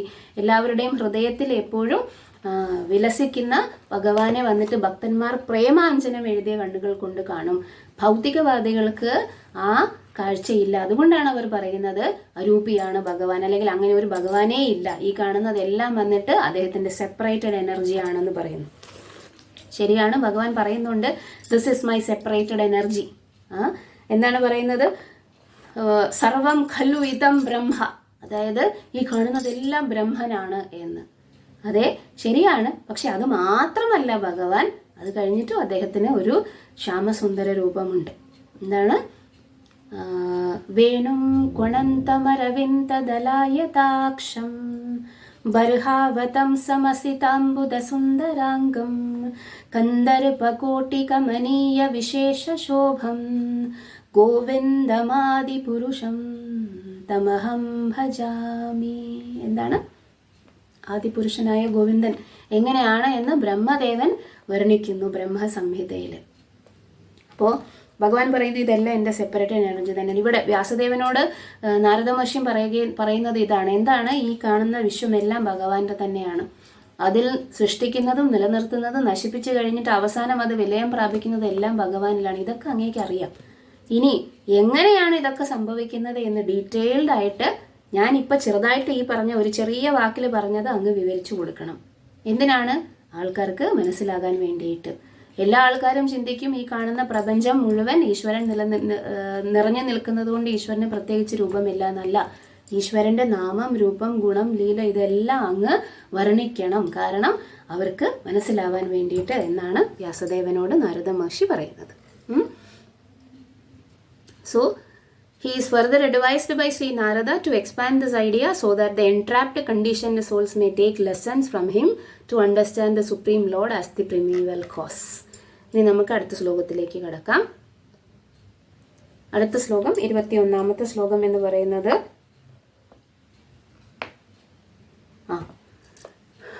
ത്വം ആത്മനാത്മാനം അവേഹ്യമൂഖദൃക് പരസ്യ പുംസാ പരമാത്മനാ കലാം അജം പ്രജാതം ജഗത ശിവായതം മഹാനുഭാവാഭ്യുദയോധിഗണ്യതാം ത്വം ആത്മനാത്മാനം അവേഹ്യമൂർഖദൃക് പരസ്യ പുംസാ പരമാത്മനാ കലാം അജം പ്രജാതം ജഗത ശിവായതം മഹാനുഭാവാഭ്യുദയോധിഗണ്യതാം ത്വം ആത്മനാത്മാനം അവേഹ്യമൂഖദൃക് പരസ്യ പുംസാ പരമാത്മനാ കലാം അജം പ്രജാതം ജഗത ശിവായതം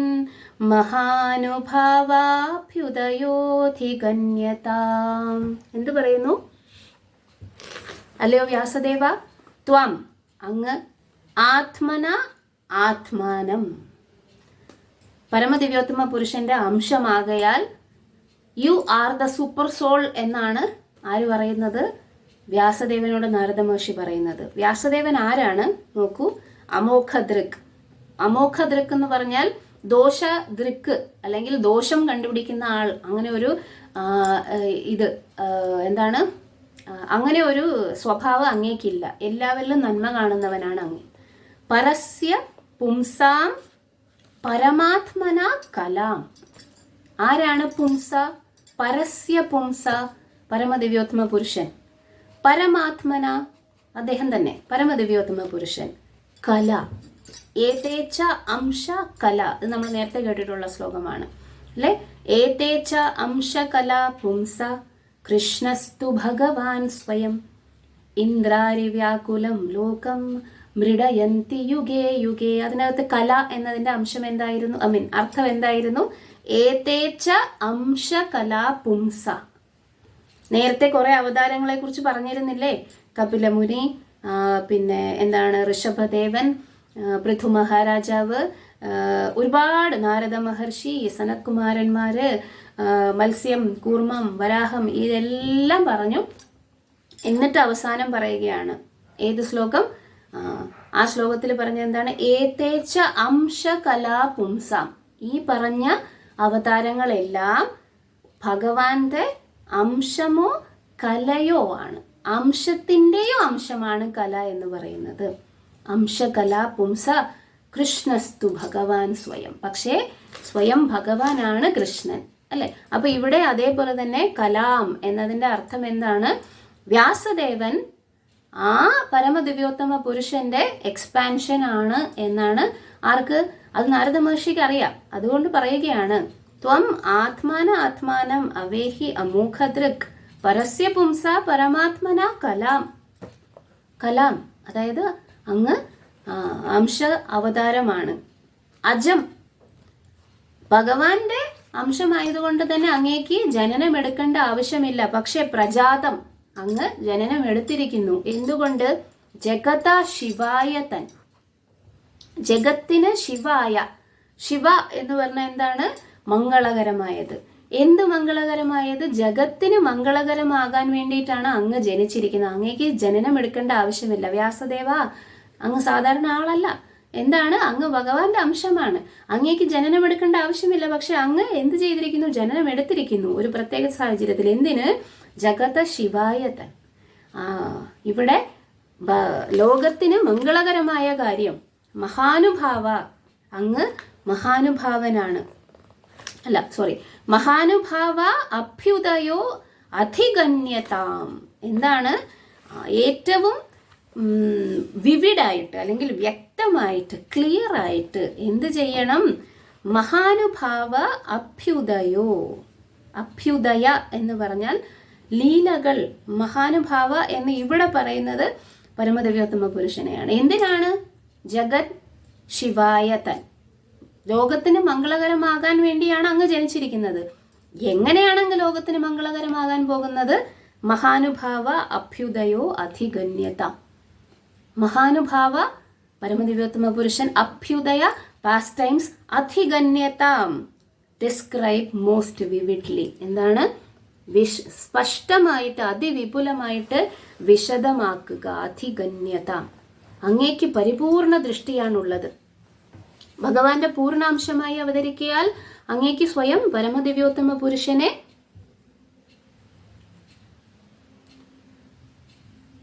ഗ്രഹിക്കാൻ കഴിയുന്നു. അജൻ, അതായത് ജനിക്കുന്നവനല്ലെങ്കിലും സർവമാന ജനങ്ങളുടെയും ക്ഷേമത്തിനായി അങ്ങ് ഈ ഭൂമിയിൽ അവതരിച്ചു. ആകയാൽ പരമദിവ്യോത്തമ പുരുഷനായ എന്താണ്? മഹാനുഭാവ ശ്രീകൃഷ്ണ ഭഗവാന്റെ സർവ അതിശയവും അതീന്ദ്രിയവും ആത്മജ്ഞാനപരവുമായ ലീലകളെ അഭ്യുദയ ദയവായി സുവ്യക്തമായും സവിസ്തരവുമായി വിശദീകരിച്ച് വർണ്ണിച്ചാലും അധിഗണ്യതാം. ഓക്കെ, ഇതാണ് എന്ത് വ്യാസദേവൻ പറയുന്നത്. നാരദ മഹർഷി പറയുന്നത് വ്യാസദേവനോട്. സാധാരണ എന്താണ് പറയുന്നത്? വ്യാസദേവൻ സാധാരണ ആളല്ല. വ്യാസദേവൻ ആരാണ്? പരമദിവ്യോത്തമ പുരുഷന്റെ തന്നെ അംശാവതാരമാണ്. ലോകത്തിന് മംഗളകരമായിരിക്കാൻ വേണ്ടിയിട്ടാണ് എന്ത് ചെയ്തിരിക്കുന്നു? അങ്ങ് അവതരിച്ചിരിക്കുന്നത്. അതുകൊണ്ട് എന്താണ് ലോകത്തിന് മംഗളകരമായത്? ഭഗവാന്റെ നാമരൂപ ലീല ഗുണ ഇത്യാദികളെ വർണ്ണിക്കാൻ വേണ്ടിയിട്ട്. അതാണ് ലോകത്തിന് മംഗളകരമായത്. അതുകൊണ്ട് അത് വിശദീകരിച്ച് വർണ്ണിച്ചാലും എന്താണ് പറയുന്നത്?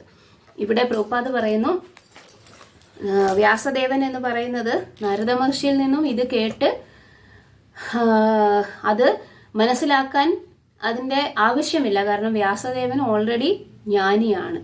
നാരദ മഹർഷി ഈ എന്താണ് അപര്യാപ്തത എന്ന് കണ്ടുപിടിച്ച് കൊടുക്കേണ്ട ഒരു കാര്യവുമില്ല.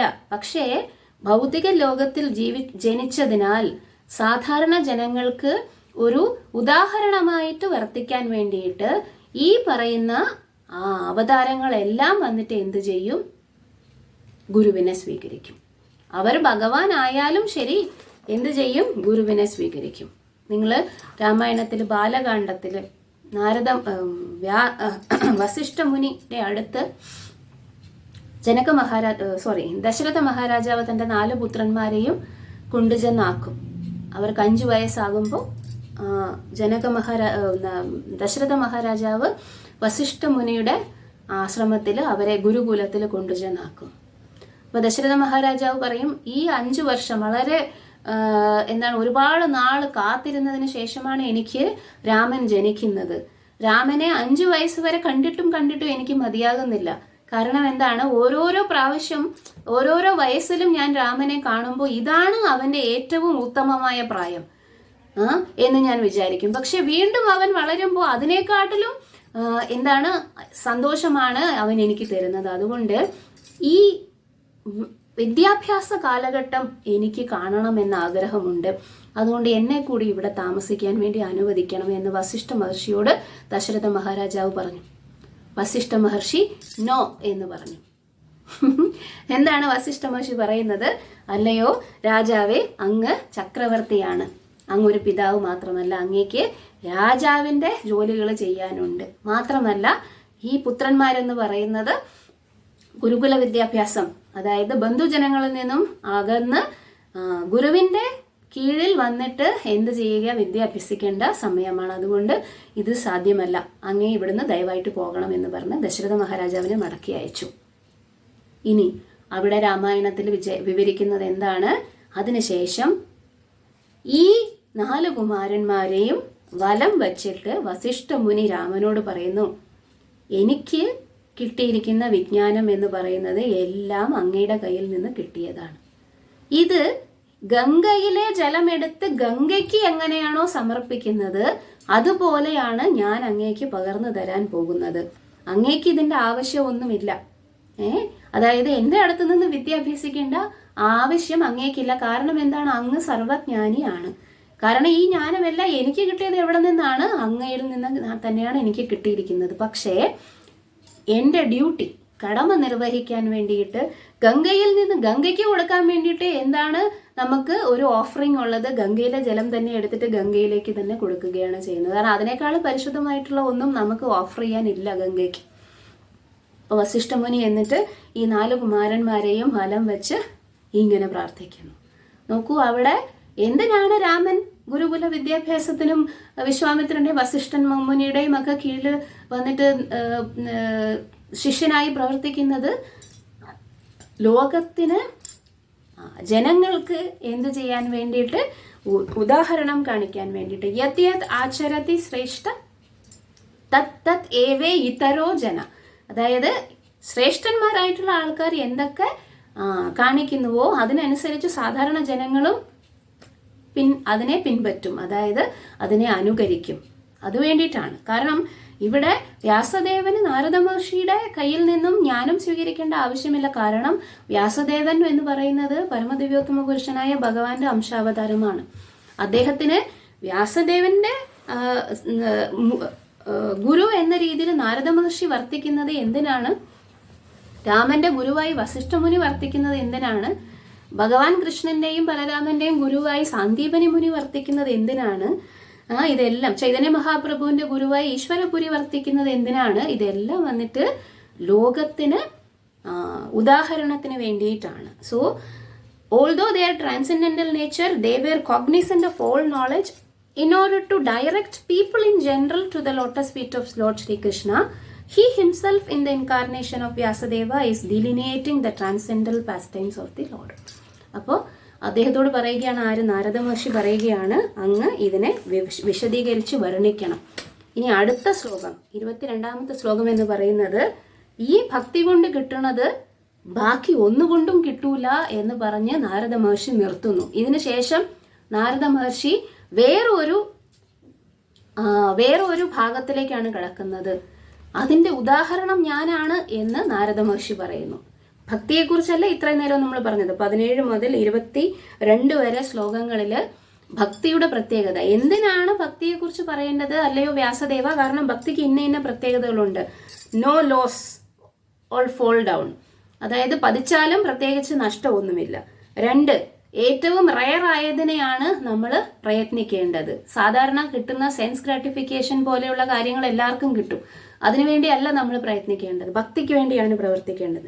3, ഭക്തിയുടെ റിസൾട്ട് എല്ലാം പെർമനന്റ് ആണ്.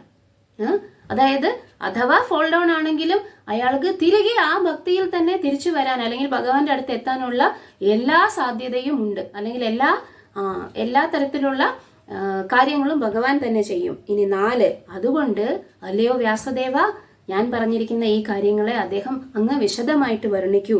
അങ്ങ് സാധാരണ ആളല്ല, അങ്ങ് ആരാണ്? അങ്ങ് ഭഗവാന്റെ തന്നെ അംശാവതാരമായതിനാൽ ഈ കാര്യങ്ങളെല്ലാം അങ്ങേക്ക് അറിയാം. എൻ്റെ അടുത്ത് നിന്ന് അങ്ങേക്ക് ഇത് കേൾക്കേണ്ട ആവശ്യമില്ല, അല്ലെങ്കിൽ മനസ്സിലാക്കേണ്ട ആവശ്യമില്ല. ഇത് ദയവായിട്ട് വർണ്ണിച്ചാലും. ആർക്ക് വേണ്ടിയിട്ട്? ഈ സാധാരണ ജനങ്ങൾക്ക് ഈ കാര്യത്തെക്കുറിച്ച് വളരെയധികം മനസ്സിലാക്കാൻ വേണ്ടിയിട്ട്. ഈ ഒരു ശ്ലോകം കൂടെ കഴിഞ്ഞിട്ട് നമുക്ക് നിർത്താം. 22nd Shloka. ഇദം ഹി പുംസസ്തപസാ ശ്രുതസ്യ വാ സ്ത്വിഷ്ടസ്യ സൂക്തസ്യ ച ബുദ്ധിദത്തയോ അവിച്യുതോ അർത്ഥകവിഭിർനിരൂപിതോ യദുത്തമ ശ്ലോക ഗുണാനുവർണനം. എന്താണ്? ഇദം ഹി പുംസസ് തപസാ ശ്രുതസ്യ വാ സ്വിഷ്ടസ്യ സൂക്തസ്യ ച ബുദ്ധിദത്തയോ അവിച്യുതോർത്ഥ കവിഭിർനിരൂപിതോ യദുത്തമ ശ്ലോക ഗുണാനുവർണനം. ഈ പറയുന്ന കാര്യം എന്താണ് ഭക്തി? ഇതം എന്തിനെ കുറിച്ചാണ് നമ്മൾ സംസാരിച്ചുകൊണ്ടിരിക്കുന്നത്? ഭക്തിയെക്കുറിച്ച്. ഇനി ഇതിനെ കമ്പയർ ചെയ്യാൻ പറ്റൂല വേറെ ഒന്നുമായിട്ടും. എന്തൊക്കെയാണ് പറയുന്നത്? ശ്രുതസ്യ, വേദങ്ങൾ പഠിക്കും. ശ്രുതി, വേദങ്ങൾ. അപ്പൊ ശ്രുതസ്യ എന്ന് പറഞ്ഞാൽ വൈദിക പഠനം അല്ലെങ്കിൽ വൈദിക വിജ്ഞാനത്തിന്റെ പഠനം. ഇനി സ്വിഷ്ടസ്യ, യജ്ഞങ്ങൾ ചെയ്യുന്നത്. പിന്നെ എന്താണ്? സൂക്തസ്യ, ആധ്യാത്മിക ജ്ഞാനം നേടുന്നത് കൊണ്ട്. ബുദ്ധിദത്തയോ, എന്താണ് ബുദ്ധിദത്തയോ? ജ്ഞാനാർജനം കൊണ്ട്. ബുദ്ധി ദത്തയോ, ദാനം കൊണ്ട്. ഇതെല്ലാം ചെയ്താലും ഭക്തിയുടെ റിസൾട്ട് കിട്ടില്ല. അതായത് എന്താണ്? തപസ്, ശ്രുതി, സൃഷ്ടസ്യ, സൂക്തസ്യ, ബുദ്ധി, ദത്ത, ഇത്രയും കാര്യങ്ങൾ നമ്മൾ പെർഫെക്റ്റ് ആയിട്ട് ചെയ്താലും എന്തിന്റെ ബെനിഫിറ്റ് കിട്ടത്തില്ല? ഭക്തി ചെയ്യുന്നത് പോലുള്ള ബെനിഫിറ്റ് കിട്ടത്തില്ല. കാരണം അതെന്താണ്? ഇതെല്ലാം വന്നിട്ട് ഈ ജന്മം കൊണ്ട് തീരുന്ന കാര്യങ്ങളാണ്. ഇതിനെല്ലാം കിട്ടുന്ന ഈ റിസൾട്ട് എന്ന് പറയുന്നത് ടെമ്പററി ആണ്, പക്ഷെ ഭക്തി പെർമനന്റ് ആണ്. അപ്പോ അവിച്യുതോ അർത്ഥ കവിഭിർ നിരൂപിതോ യത് ഉത്തമ ശ്ലോക ഗുണാനുവർണനം. എവിടെയാണോ ഭഗവാന്റെ ഗുണഗണങ്ങളെ കുറിച്ച് വിവരിക്കുന്നത് അതാണ് ഇതിനേക്കാട്ടിലുമൊക്കെ ഏറ്റവും ഉയർന്നത് എന്നാണ് കവിഭിർ നിരൂപിതോ, അതായത് അറിവുള്ള ആൾക്കാർ പറയുന്നത്. എന്താണ് പറയുന്നത്? ഇതം ഹി പുംസം. അതിന്റെ വിവർത്തനം നോക്കാം. പണ്ഡിത വൃത്തങ്ങൾ സംശയാതീതമായി നിർണയിച്ചിരിക്കുന്നത് എന്തെന്നാൽ തപസ്യകൾ, വേദാധ്യയനം, പരിത്യാഗം, ശ്ലോകപാരായണം, ഭൂതദയ എന്നീ വിജ്ഞാന വികാസത്തിന്റെ അപ്രമാദഗതിയായ ഉദ്ദേശം ശ്രേഷ്ഠകാവ്യങ്ങളിൽ പ്രതിപാദിച്ചിരിക്കുന്ന ഭഗവാന്റെ അതീന്ദ്രിയ വർണ്ണനകളുടെ പരമകാഷ്ഠ പ്രാപിക്കുകയാണ്. ഈ കാണുന്ന എല്ലാ കാര്യങ്ങളും നിങ്ങൾ ചെയ്യുന്നത് അവസാനം എന്തിനു വേണ്ടി ആയിരിക്കണം? ഭഗവാന്റെ പാദത്തിൽ അഭയം പ്രാപിക്കാൻ വേണ്ടി ആയിരിക്കണം. അല്ലെങ്കിൽ ഇതുകൊണ്ടൊന്നും ഒരു പ്രയോജനവുമില്ല എന്നാണ് ഈ ഒരു പർപ്പോട്ടിനകത്ത് ശീല പ്രഭുപാദ് വളരെ ഇലാബറേറ്റ് ആയിട്ട് വർണ്ണിക്കുന്നത്. എല്ലാ ജ്ഞാനവും നിങ്ങൾക്ക് കാവ്യമോ പോയട്രിയോ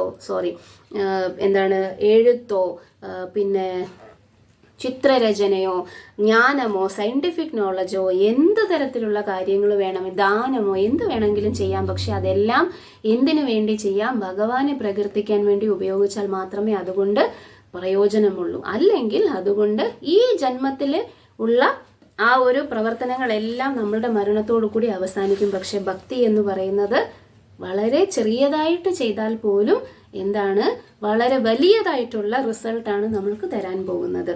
ഇതിന്റെ ഉദാഹരണം ഞാൻ തന്നെയാണ് എന്ന് അടുത്ത ഭാഗത്ത് നാരദ മഹർഷി പറയും.